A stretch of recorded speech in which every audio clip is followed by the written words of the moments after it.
You're listening to Secure Ventures, a show that follows cutting-edge founders in the cybersecurity space to understand their plights, glories, and revolutionary products. I'm your host, Kyle McNulty. I'm also a full-time investor at In-Q-Tel, a strategic investor for the U.S. intelligence and defense communities. This show is a personal outside activity separate from and not affiliated with In-Q-Tel in any manner. All comments, opinions, and sponsorships are wholly independent. In this episode, we will be doing things a bit differently. In the spirit of the end of the year, I decided to put together some highlights from a handful of episodes over the course of 2024. I used to think that highlights episodes were just a scam for creators to milk their content without producing anything original, but I now realize this actually takes more time to put together than a normal episode. This episode will feature a select few snippets from 5 different episodes over the course of the year, including Chris from RADICL and LogRhythm, Gil from Orca, Chris from Veracode, Andy from BreachRx, and Kabir from Leen. There will be a mix of stories of unique crossroads, general entrepreneurial advice, and cybersecurity-specific challenges. Also, in the spirit of the holidays, a special shout-out and massive thank you to my editor, Austin Mueller, who's been helping me throughout the course of the year, including with putting together this episode. This episode is brought to you by VulnCheck. VulnCheck helps teams defend against weaponized exploits by delivering the most comprehensive vulnerability and exploit intelligence in the market today. VulnCheck gives enterprise and federal teams better, faster data so they can autonomously prevent exploits and reduce risk and outpace adversaries. So what's different about VulnCheck? The company delivers its solutions to teams in machine-readable and consumable formats for a truly autonomous approach to vulnerability prioritization and exploit mitigation. VulnCheck has close to 300 million unique data points, which is 5 times the exploits of ExploitDB, and 200 plus CVEs packaged into complete detection artifacts for proactive teams. VulnCheck provides a full suite of solutions to enable teams with rapid adoption of VulnCheck data, including its community tier of offerings and its enterprise-class solutions, exploit and vulnerability intelligence, and initial access intelligence. With VulnCheck, teams can proactively defend against remote execution events, enrich every data source, and continuously outpace adversaries. If you're interested in learning more about VulnCheck and checking out the free community edition, where you can play with their database of known exploited vulnerabilities, please click the link in the show description so they know you came from the podcast. Let's get to our first founder, Chris Peterson of RADICL. Chris was the founder and CEO of LogRhythm, the famous SIM company Thoma Bravo purchased a majority stake in back in 2018, valuing the company at over $1 billion. Now Chris is working on RADICL with his brother to help the growing number of small businesses without adequate cybersecurity controls. These clips cover the sale of LogRhythm, the trade-offs of going into business with family, and the challenges of collecting data to train an AI-based cyber tool. So let's fast forward maybe 15 years or so. Obviously, a whole lot that we're jumping over here. But you ultimately helped grow LogRhythm into maybe the de facto log management platform in security, and you end up exiting through private equity.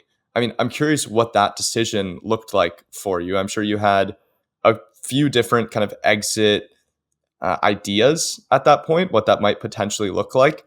How did that mechanism come together for you? It was it was a ride. Across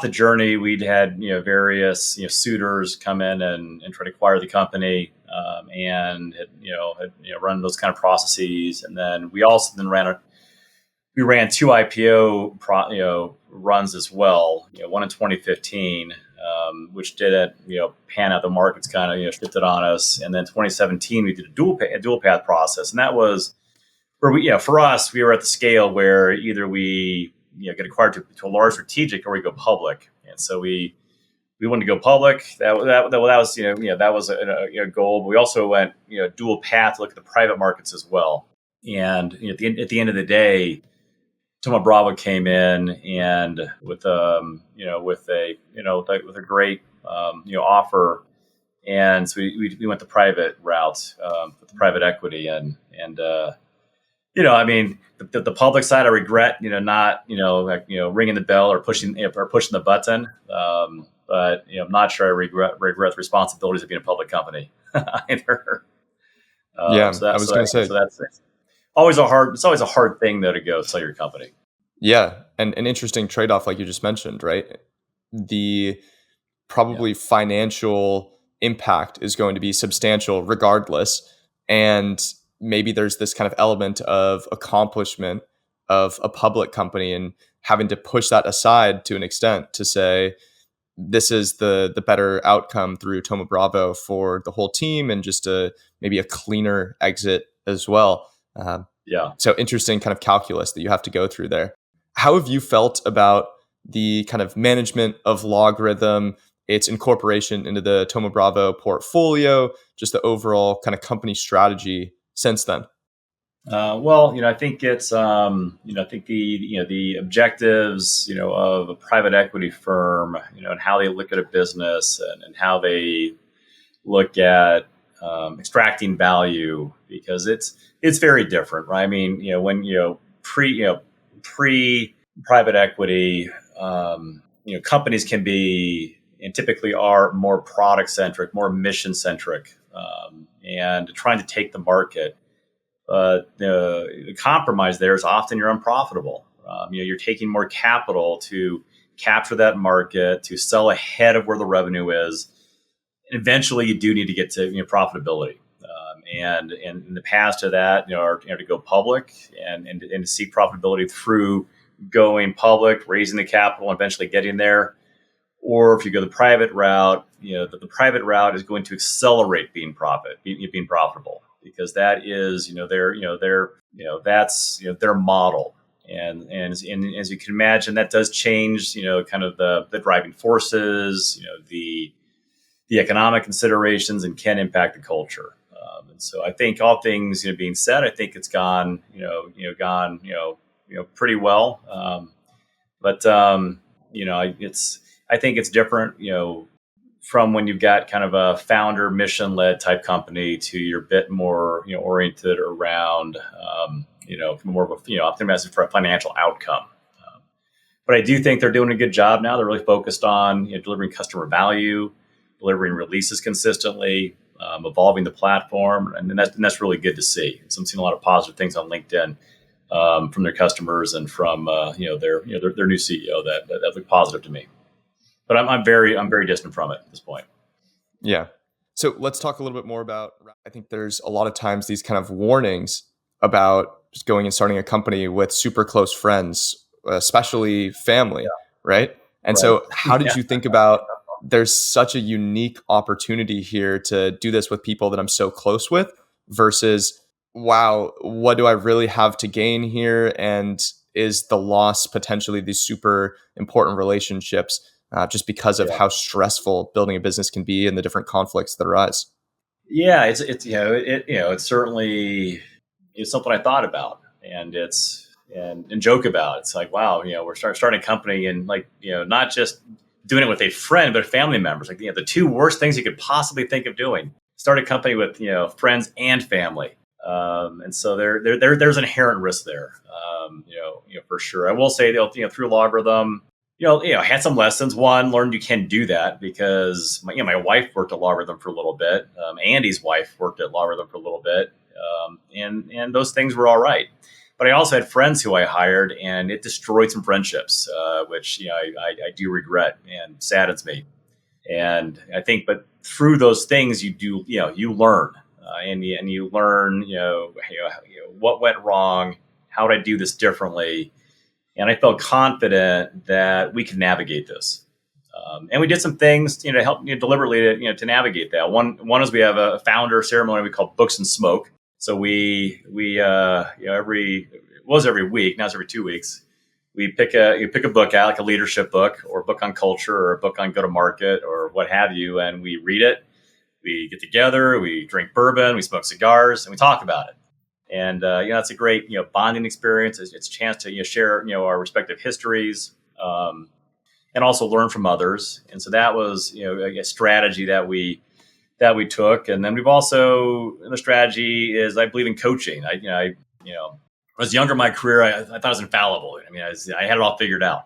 And eventually began to realize, geez, I got some things to worry. I've got some blind spots here. Maybe I could get help with these. And so I had an executive coach at LogRhythm, and we brought coaching in early at RADICL. And so, I got myself a coach to help me navigate, doing this one, finding balance in my life, being a good leader. And then also the entire team has coaches as well. So those are some of the mechanisms, that we've employed try to, manage through that, because it is stressful. This is a hard thing to do.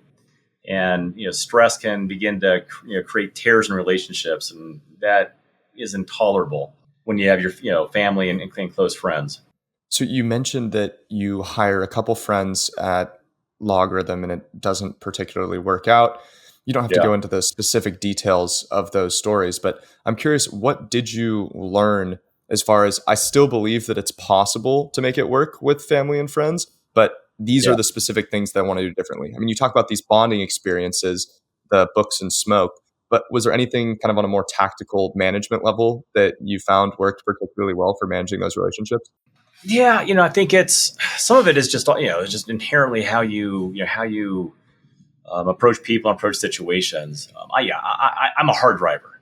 I am not. I can be very demanding, and I can also be intense. And so that is one of the things can be a gift, and it's part of why I've been successful. But I've also tried to soften that edge over the years as well. At times. And so, that was one of the things, I guess, was, me personally just trying to find different ways to approach situations, and also be better realizing, hey, I think I messed up here. I think I stepped across a boundary, and we need to go repair this. And so I've gotten better at identify, I think, where there has been a riff due to, if it's my actions, due to my actions, or if I'm feeling something, trying to get ahead of that, have that conversation,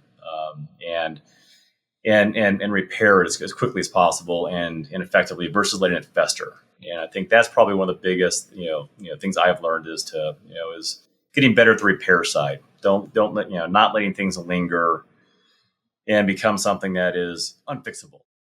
So how does AI play into this, right? In terms of the actual events that you're detecting, the actions that you're following through on? Talk me through that a little bit more. Yeah, the role of AI is extensive. When you look at, when you approach this, obviously, there's lots of opportunity in the realm of AI, and we tend to think that the best models will be built, and models that drive accuracy, that can be trusted, automation that can be trusted, will emerge only after we have a large enough data set. And enough visibility into real world environments where we can understand across a large data set and across time, what are the actions that humans take in a given scenario? What are the behaviors that we might observe across multiple companies? There's a tricky piece here, which I've heard from a couple similar companies with similar models, where you want to have this data layer that you can learn from for all these different customers. So you can apply these AI capabilities and say, okay, this is what works. This is what this kind of flow should look like. This is how we know whether this is an event or whether this is not. But in order to get that data, you need to have some sort of customer that's actually providing it to you, or a suite of customers rather that's providing that data to you. But if you don't have that data yet, it becomes more difficult to kind of sell the value proposition that gets someone to buy your product and then give you that data. And a free pilot might not be quite as compelling, especially if that company knows that they just have to give you their SOC data and they're kind of training your platform. How do you approach that and make sure that you're able to get this kind of initial layer of data to begin with? Well, you need to build something that delivers value to the customer in the market day one. That doesn't need that data first to be valuable, and so that's how we've approached it. Is we've built a platform and offering where regardless the depth of AI that we have today versus where it's going to be tomorrow, there is incredible value being delivered, so that we can go out and acquire those customers, get the visibility that we're looking for to then take our model to the next level. Next, we have Gil Garone of Orca. Orca has been one of the mainstay cloud security platforms for the last several years, but the company is still growing and adapting to maintain its position as one of the leaders. The company last raised $550 million in its Series C round in 2021. We covered the unique scenario of 8 co-founders, the mindset necessary for founders to adapt to the market, and of course, AI. thinking about the experience piece, right? This is something I've heard time and time again for cyber in particular as well, right? Where I think it differs a little bit more across industries. If you're creating a consumer business, then just as an individual, you kind of have more experience as a consumer, understand what the consumer process looks like to some extent. To your point around management, maybe you don't have that same experience. But cyber in particular has that kind of deeply technical background behind it and a lot of just kind of industry know-how that's very specific to it, which exacerbates the importance of that experience that you're mentioning. But yeah, let's talk a little bit more about that kind of founding story of Orca. How did the 8 come together? So basically it was two teams of architects from Checkpoint and Palo Alto, and me and Avi, who was the co-founder, and we've been working together for 20 years or so from college, and we worked together at Checkpoint. And basically I talked to him and said, look, I think I'm going to try something else. He said, you know what, I'm going to try something else too. And I said, let's go try together. And when it was extremely important for us to do something very substantial. And to do that, we felt we need the right team. And so many eyebrows were raised when we told we are 8 founders. And so what we explained, look, we are just trying to prioritize our success over the holdings of the company. And so, 50% of nothing is nothing. And anything else that is greater than 0 from something substantial, then it's worthwhile. And we've managed to do it. And it also helped us in, picking the right idea, because I remember talking to Avi and said, on some of the ideas we initially had, saying, wait, I'm not sure this is big enough for the team. And so it even helped, challenge ourselves to make sure that we are doing something that is very, very substantial in our market. Yeah. So, thinking about a founding team of 8, there's not even really 8 like C-suite titles that I can think of off the top of my head here, right? How did you decide kind of who was doing what and what that kind of leadership, I don't want to say pyramid, but at least maybe leadership structure looked like early days? I don't know if you're familiar, there is this technique of solving problem by making them dramatically bigger. Okay, so let's say you have a wall to climb, it's 2 meters. Okay, you can do it with a ladder. What if it's 1,000 meters? So what do you do then? So you need to think differently in order to solve that problem. And so a little bit goes to what happens if you have 2 founders, what if you have 4 founders, what if you have 8 founders. So every problem you will have with 8 founders, you will have with 4 and 2, but not necessarily in day one. In day one, you have to solve how to make decisions, how to decide on titles, how to agree on, on taking funding, on making a strategic decision in the company. And the way to solve it was just saying, wait, guys, let's put all of the ego on the side. We cannot have 8 C-levels.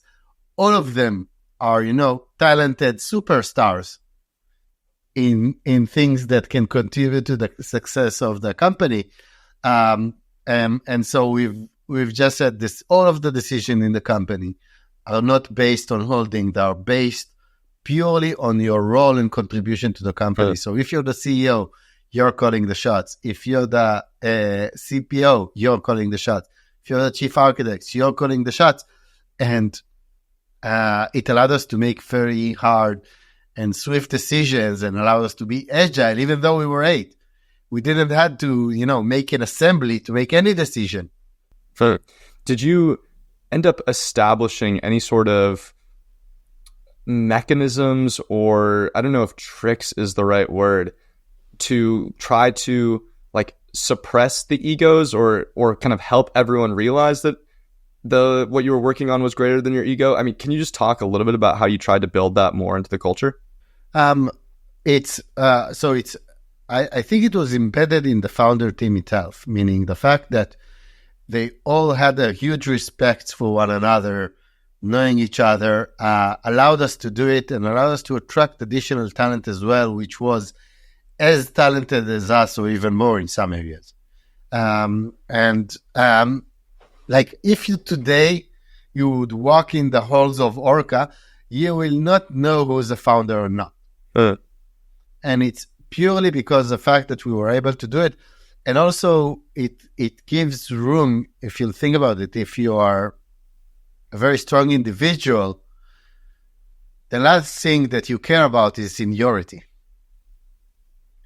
You want to be heard, you want to have an opportunity to voice your opinion, you want ability to make decisions, and you want to do it based on your merits. And so it just helps build the right culture and right company.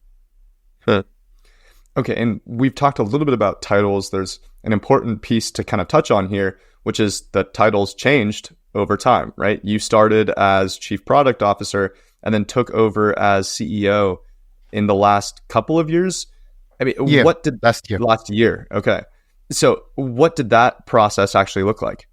High five and we switch. But generally speaking, Avi and myself are doing it for many, many years, as mentioned. And we did have role changes several times in the past. And so Avi's passion was around technology. He did a lot around innovation at the early stages of the company, and I managed more half of the company since we've started. And so it made sense for us to redo this switch once the company started to grow and mature. And let's say the more substantial part was more management. And we felt that we can do like another few rounds of innovation because the market is, ripe for disruption. And so he focuses on technology. I focus on company strategy and management. And, it's exactly that egoless approach where, okay, I'm doing that now. Yeah. Last question about this kind of founding team coming together. How many of the original 8 are still with Orca? 6. Okay. That's pretty good.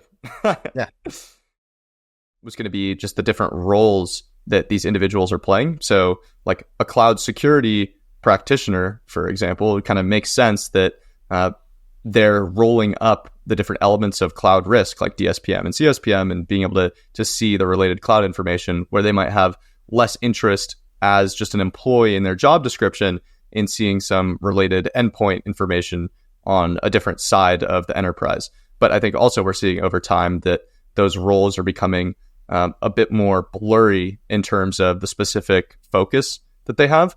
I'm thinking about like just managing the cloud in general, how there's so many network security skills that are required as part of that. And so I think that kind of touches on your point as well in terms of how that's just continuing to evolve.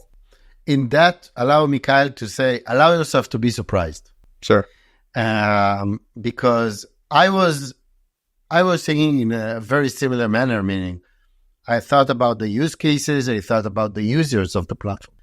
But I allowed myself to be surprised and to find out there are a lot more use cases and uses of the platform by different individuals. Next, let's hear from Chris Weissapol, CTO and co-founder of Veracode.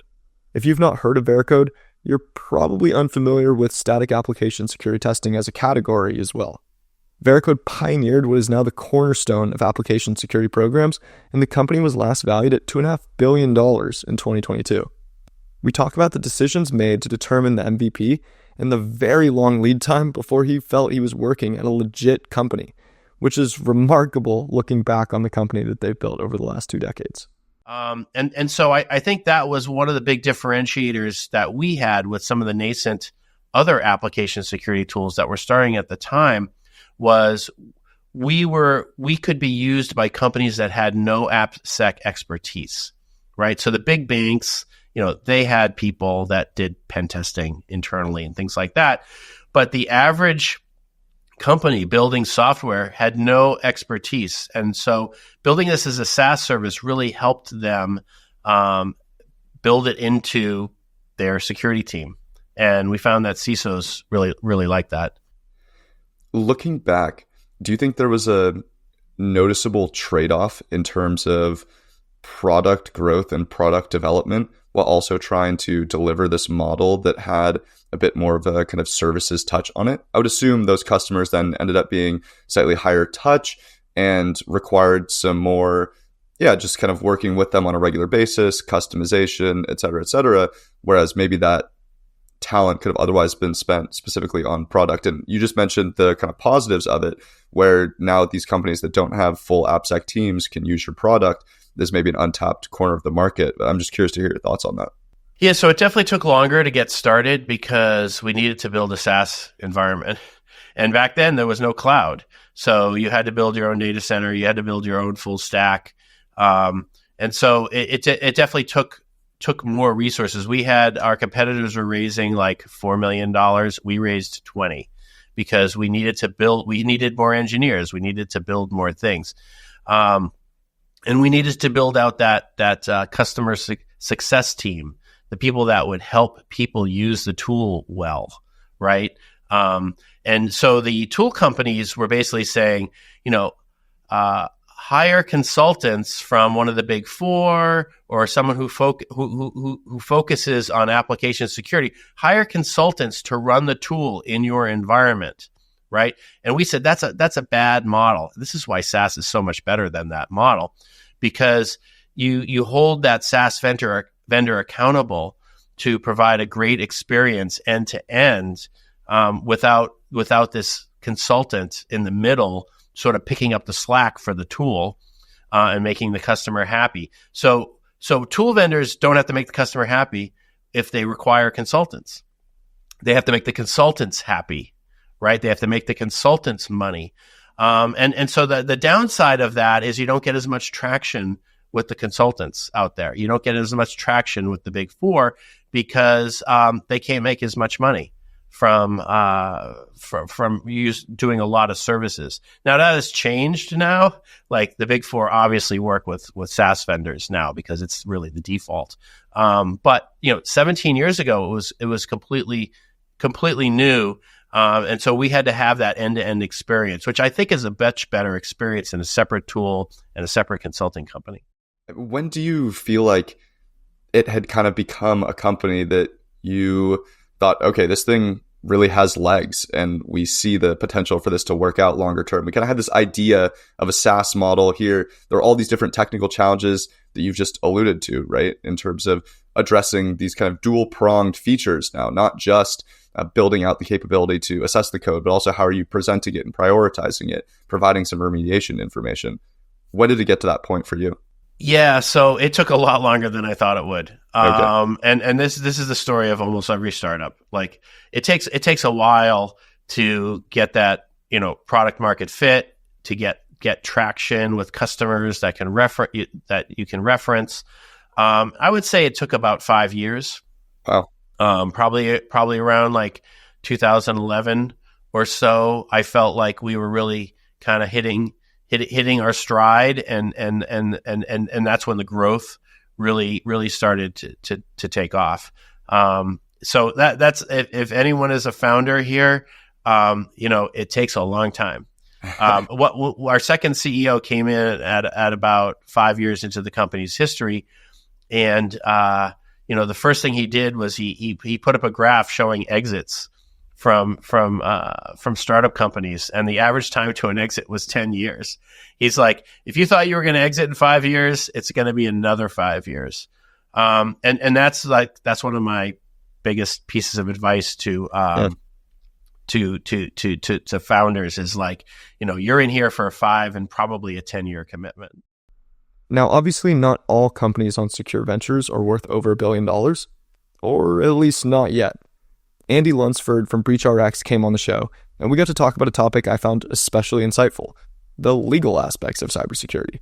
Andy shared valuable knowledge about changes in privacy and data protection over the last 2 decades, and we discussed the potential legal ramifications of the CrowdStrike incident earlier this year.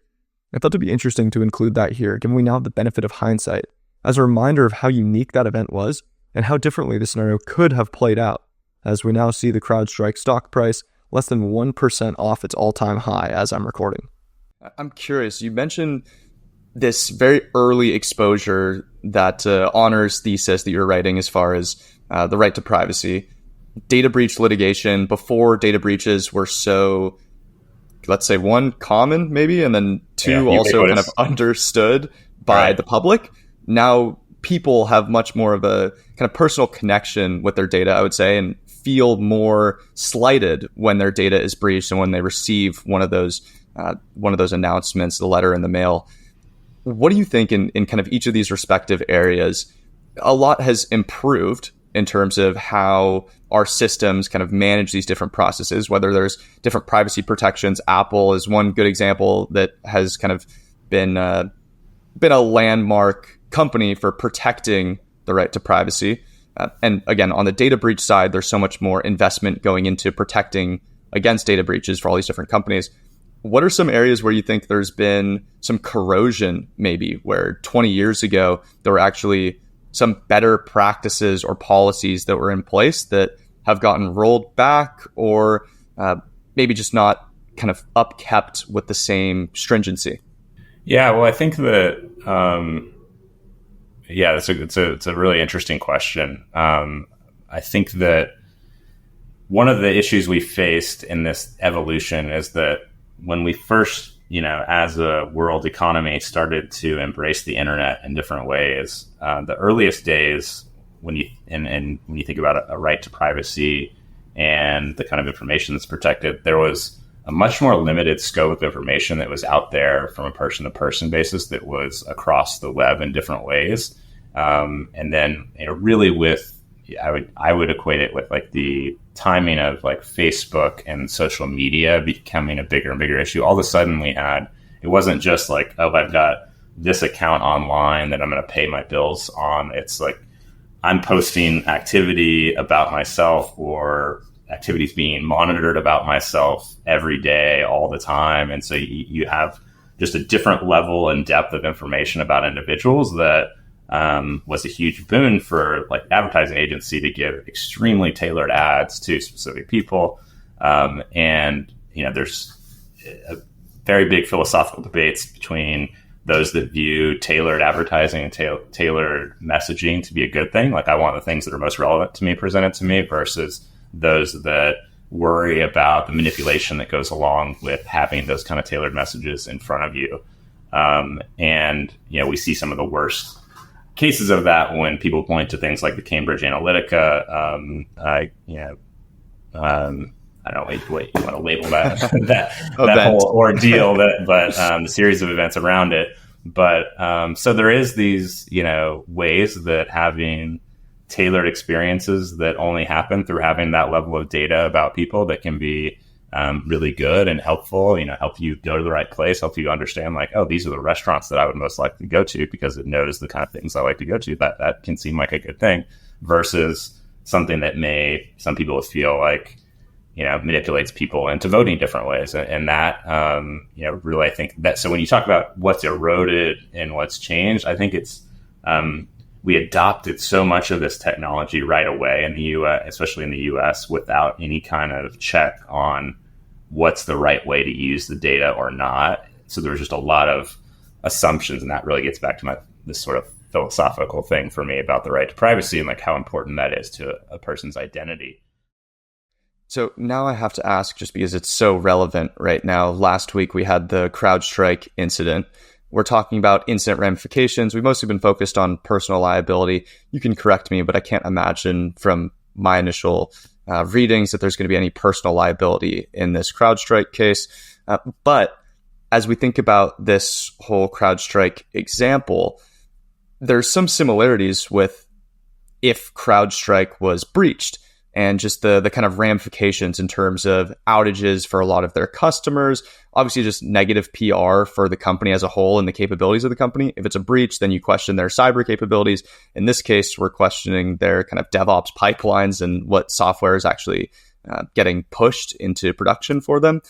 what are some of the similarities that you're drawing in this case, and how are you thinking about what the ramifications for CrowdStrike are going to look like in this kind of IT outage scenario compared to as if it was a breach?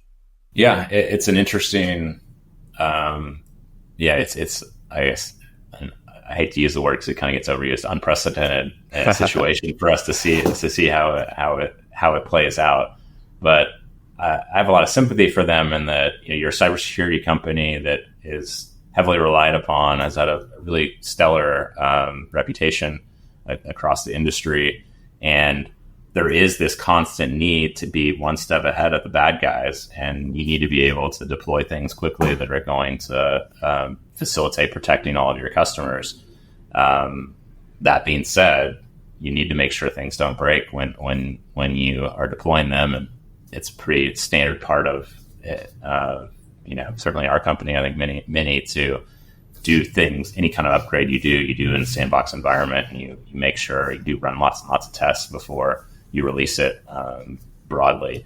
So I don't know enough about the details of exactly how this happened, that it transpired the way it did, but obviously huge impacts across the massive customer base they do, that so many large companies that rely upon them had problems. So I think that when it comes to what downstream consequences they're going to face, it's really hard to say. Like I don't know that all their particular contractual agreements with their customers. Certainly, it sounds like the CEO is being asked to come speak in Congress, so he's going to get a lot of questions about how they do things. I wouldn't be surprised if we see regulation that comes down the pipe that is in response to this, that it takes some of the same things they're doing from a cyber perspective and doing it from a development perspective. I think we regularly hear in the startup world the problems that come about from, there's a mentality of, build as fast as you can and fix it later, ship it, then fix it, like it is kind of what some people do, versus building it like the right way, the secure way, making sure it's good to go before it goes out. It's tough dynamic for startups with limited resources and a need to prove themselves really quickly. So I think we will probably see some motion from a regulator perspective on that. I think it's worth noting though that the way the SEC laws are written for cybersecurity rules, it actually includes this type of scenario. The classic cybersecurity sort of triad is protecting confidentiality, integrity, and availability. And so actually the way SEC defines a cyber incident is anything that materially had an impact from one of those ways. So this was an availability issue. So you're actually going to see, if we haven't already, a number of companies that need to file 8Ks and 10Ks around the availability loss, because it certainly impacted some businesses in material ways to be down for the period they've been. And obviously CrowdStrike is going to be, having to do a lot of disclosures itself. Right. And like you said, so much uncertainty right now in terms of how this all plays out, but interesting to at least get your kind of initial digest on what the scenario looks like. Finally, we have Kabir of Leen. I enjoyed the conversation with Kabir as he has no cyber background, but has come into the industry to tackle a problem all security practitioners are far too familiar with: the exhausting toll of custom tool integrations. Leen is building a unified security API that allows companies to save time connecting their ecosystem. We talk about him coming into the ecosystem without cyber experience and the difficult decision of which customer segment to go after. The jury is far from out on their strategy, and it'll be exciting to continue to follow along with Leen over the coming years. So you have this whiteboarding session. You say that it ranks number one in terms of founder market fit and a variety of other elements. But what was it from just the kind of overall landscape when you looked at this problem in terms of disparate cybersecurity tools, this data flowing in all these different directions and all these different formats, custom APIs for every single tool? What was it that was really compelling to you that made you decide, hey, yeah, we should go after this? Yeah, it was a few different things. So I would say at least 3 different types of signals that gave us the conviction. One was just understanding the landscape, right? And you look at it and there's 4,000 or so vendors, many of them are multi-products, so there's 10,000 plus products. And you draw analogies, right? It's very helpful in those early days, at least, to draw analogies to what's happened in similar spaces. Luckily, I had worked on a lot of integrations, and with regular B2B SaaS integrations, you have tools like Zapier, and then you have the classic type of iPaaS platforms like the Veracode, as they used to be, MuleSoft, which now is owned by Salesforce, and a bunch of these.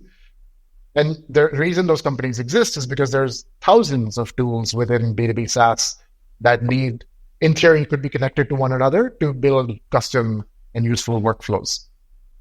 And we, in theory, at least, it seemed like that dynamic was true of security as well. But that's, of course, just a theoretical understanding. It helps, but it's not enough to gain conviction. From a business strategy standpoint, do you see yourselves continuing to focus on that security vendor market? Is that kind of big enough for the team, or is that just kind of the initial stepping stone to get into the larger kind of security ecosystem? Yeah, it's a great question. And it's one that we asked ourselves early on, because like I mentioned earlier, we did validation with all of these different segments, and we were trying to figure out, okay, what is the right segment to serve and at what point in time? Now, there's no manual for how to do startups. There's no right or wrong way. We had two options in front of us, right? We always knew we wanted to serve security teams. What we could have done is just built our product out for a year and a half, however long it takes, which is a very typical path that a lot of companies take it. Build out a bunch of connectors, make it stress test it, make sure there's a high degree of reliability, and then go sell it to these security teams. But as we were thinking through that process, and we were talking to this vendor segment as well, we realized, hey, actually the technical architecture here is pretty similar and can serve the needs of both segments. So why not start by selling into the vendor segment? Because there's a very clear need on their end. They use unified APIs and integration platforms for other types of integrations that they need to build in the CRM space or ticketing or HR or whatever it may be. So they get the concept. They have a need for security integrations. And we can generate revenue, right? We can start to build a sustainable business from the early days. Thanks so much for listening to this episode. You can subscribe wherever you get your podcasts, and you can write to me at kyle@secureventures.io. I'm Kyle McNulty, and you've been listening to Secure Ventures.